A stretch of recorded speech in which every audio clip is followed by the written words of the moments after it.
Ada apa ni? Ramai sangat weh. Tina, hari ni sekolah kita buat pameran informasi pendidikan dan kerjaya. So, kalau hang tak tahu, jom aku bawa hang jalan-jalan hari ni. Kita tengok apa yang ada. Kami dari daripada Kolej Matrikulasi Pulau Pinang. Pergi Amara yang lepas. Kami dari Pusat Pendidikan Kanak-kanak dan Institut Latihan Kementerian Kesihatan Malaysia Pulau Pinang, Georgetown. Saya daripada Pejabat Mara Negeri Pulau Pinang. Hai, Assalamualaikum. Saya daripada Segi Kolej Penang. Assalamualaikum. Saya daripada Inti Kolej Penang.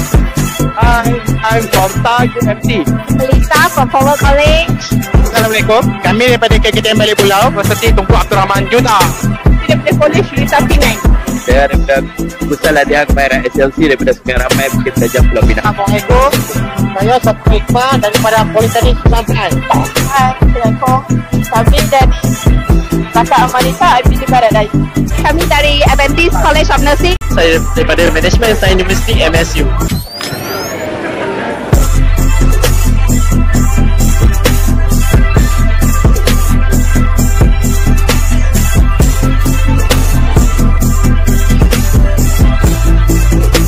So sekarang ni kita bersama dengan Madam Ashikin KMPP.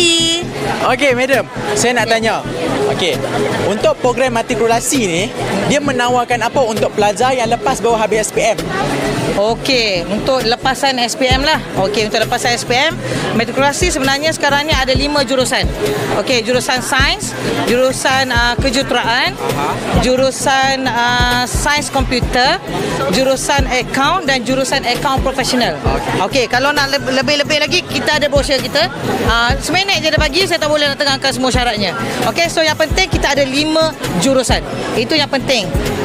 Jurusan baru adalah sains komputer. Satu kelas 50 orang sahaja. Dan ditawarkan untuk 5 kolej sahaja buat masa sekarang. Itu jurusan barulah. And then untuk kejuruteraan, kita ada 3 kolej sahaja. Okey, untuk yang akaun profesional, kita ada 1 kolej sahaja. Dan yang lain semua kolej, 15 kolej. Okey, soalan yang terakhir lah, yang kedua. Adakah program matrikulasi ni dia buat exchange student dengan negara-negara luar? Macam kita ni kan lepas dia masuk program matrikulasi ni, dia selalu pergi ke macam UU yang tempatan, USM, UKM. Adakah kita pergi sampai macam luar negara macam UK ke, USA ke, ada ke? Okey, actually kita ada satu program penghantaran pelajar cemerlang, PPC kita panggil. So pelajar ini ditaja sepenuhnya oleh pihak bahagian matrikulasi. Memang belajar dia ada 2, pembelajaran di luar negara dan dalam negara. Untuk matrikulasi Penang tahun lepas 5 orang yang berjaya. Okey, yang sebelum itu 5 orang, yang sebelum itu 3 orang. So setiap tahun ditawarkan kepada 30 orang sahaja untuk pelajar cemerlang ke luar negara. Okey, sekiranya tak berjaya ke situ, kita ada 56 universiti luar negara yang mengiktiraf CJ matrikulasi. Maksudnya kita boleh guna CJ matrikulasi kita memohon dia sebagai foundation dan kita memohon dalam degree mereka. Tetapi iaitu kena cari beasiswa sendiri. Kalau yang PPC tadi, beasiswa ditanggung sepenuhnya oleh bahagian, balik 8 tahun kontrak sebagai lecturer di Kolej Matrikulasi. Tak payah pening dah kau nak fikir kerja kat mana. Tapi 30 orang dalam luar negara. Yang dalam negara banyak, TESA pun banyak. Kita ada TESA 2 orang di UM. Okey, so itu je soalan daripada saya untuk Madam Ashikin. So thank you Madam Ashikin sebab spend time dengan kami. Boleh. So jom kita interview orang lain pula. Bye. Okey, so sekarang ni kita bersama dengan Inspektor Muhammad Ridwan Amir Kasim dari Ibu Pejabat Polis Kontijen Pulau Pinang. Okey, so saya nak tanya dekat Inspektor satu soalan. Okey, macam mana kami yang bercita-cita nak jadi polis ni nak diserap dalam PDRM? Ya, untuk PDRM ada 3 jawatan yang boleh dimohon lah. Bermula di peringkat SPM dan yang kedua adalah di peringkat diploma, manakala yang seterusnya adalah di peringkat ijazah degree. Untuk bermula di peringkat SPM, dia akan menjawat jawatan sebagai constable, manakala di peringkat diploma sarjan, dan untuk degree akan menjawat jawatan inspektor lah. Yang ketiga-tiga ni memerlukan training. Untuk constable 6 bulan, untuk sarjan ataupun inspektor adalah 9 bulan training di Kuala Lumpur. Kita ada banyaklah pulau-pulau di Malaysia ni. Tapi untuk pegawai, untuk inspektor lah akan training di Pulau Kuala Lumpur. Yang lain-lain tu macam-macam lagi lah. Okay, so terima kasih kepada Inspektor Ridwan sebab spend time dengan kami dan jawab soalan saya.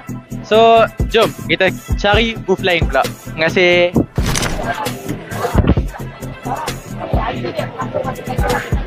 Okay, so kita bersama dengan Assalamualaikum warahmatullahi wabarakatuh. Saya Puan Naziah daripada Pusat Pergigian Kanak-Kanak dan Institut Latihan Kementerian Kesihatan Malaysia, Pergigian Georgetown. Okay, Puan Naziah, kami nak tanya. Okay, untuk kami yang lepas SPM, lepas tu dia macam cita-cita nak jadi doktor gigi ke, doktor kanak-kanak ke, macam mana nak diserap dalam hospital ataupun klinik lah? Okay. First of all, saya datang adalah wakil daripada Kolej Latihan Pergigian, Institut Latihan Pergigian KKM. So, institut ni tidak melatih untuk jadi doktor. Kalau nak jadi doktor, kena masuk universiti.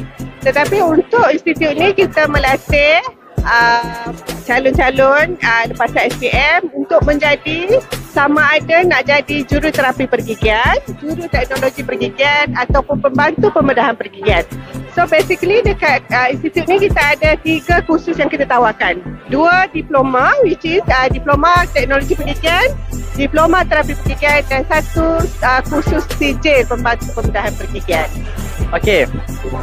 Soalan yang kedua. Kalau saya berminat nak ambil jurusan ni, subjek apa yang saya kena ambil untuk form 5 dengan form 4? Okay.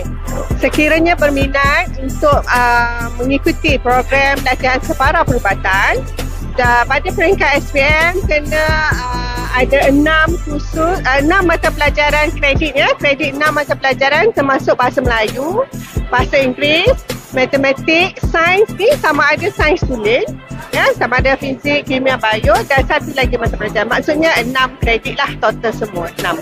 Ya. Okay. So, macam saya janjikan tadi nak tanya 2 soalan je, tapi saya nak test Puan Naziah. Okey. Bukan macam mana? Apa beza di antara retainer dengan braces? Okey, retainer dengan braces ini sepatutnya pakar yang jawab ya, tapi tak apalah, memandangkan saya pun dah lama dalam bidang pergigian. Braces ini adalah pendakap gigi. Maksudnya pendakap gigi ini kita gunakan untuk kita realign ataupun kita susun semula gigi kita untuk jadi dalam keadaan yang normal. Manakala retainer, kita pakai selalunya selepas kita pakai braces untuk maintain kedudukan dia, sebab gigi kita ni kalau kita sedar, saya tak tahu kalau kita sedar ataupun tidak, sebenarnya gigi kita ni bergerak. Jadi kalau kita tak pakai retainer, gigi kita akan bergerak sedikit demi sedikit lah. Okay. So thank you Puan Naziah sebab spend time dengan kami dan jawab soalan-soalan saya. Okay, so jom. Okay, so sekarang ni kita bersama dengan Nuruddin Arwani, panggil Udin. Okay, so Udin, hang kelas apa? 5 KSI 3. Okay, Udin, macam kita tahu, lepas ni hang akan jawab SPM. Lepas hang jawab SPM, hang nak kena sekolah. Okay, lepas hang kena sekolah, hang nak sambung U mana? Hang nak ambil course apa and sebab apa? Kalau ada rezeki nak ambil UiTM, lepas tu nak ambil course culinary. Sebab dari dulu Imi nak masuk. Kalau tengok orang buat orang buat satu dish ni kan, dia nampak menarik lah, macam sebuah jenis seni lah. So benda tu nampak menarik. Rasa syok lah kalau dah siap tu. Rasa bangga dengan hasil sendiri lah. Okay, so terima kasih Udin. So, jom, next.